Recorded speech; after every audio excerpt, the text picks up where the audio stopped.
Սովորական հեծանիվով էլ է կարելի գնալ նոր-նորքի զանգված, համեն դեպս ես անձամբ Երևանի բոլոր բարձրադիր թաղամասերով անցել եմ հեծանիվով, բայց երկրորդը այդ կան հեծանիվներ, որոնք էլեկտրական շարժիչով են, այսինքն առանց ջանքի,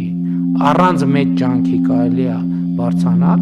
բայց նույնիսկ եթե ջանքի մասին է, կներեք 1980 ավելի լավ է մի քիչ քրտնել, քան շատ ներվայնանալ,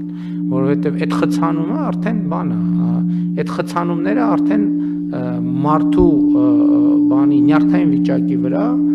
ազդում են, հետո այդ մարդը մտնում է սոցիալական ցանցեր, չգիտեմ ինչ, գնում է տուն, հարևանի հետ եւ այլն, այդ բանը, այդ նեգատիվը որևէ ձևով պետքա պարփվի։ Սովորական հեծանիվով էլ է կարելի գնալ նոր-նորքի զանգված, համեն դեպս ես անձամբ Երևանի բոլոր բարձրադիր թաղամասերով անցել եմ հեծանիվով, բայց երկրորդը այդ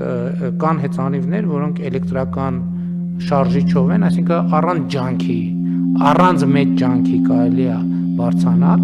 բայց նույնիսկ եթե ջանքի մասին է, կներեք 1980 ավելի լավ է մի քիչ քրտնել, քան շատ ներվայնանալ, որովհետև այդ խցանումը արդեն բան է,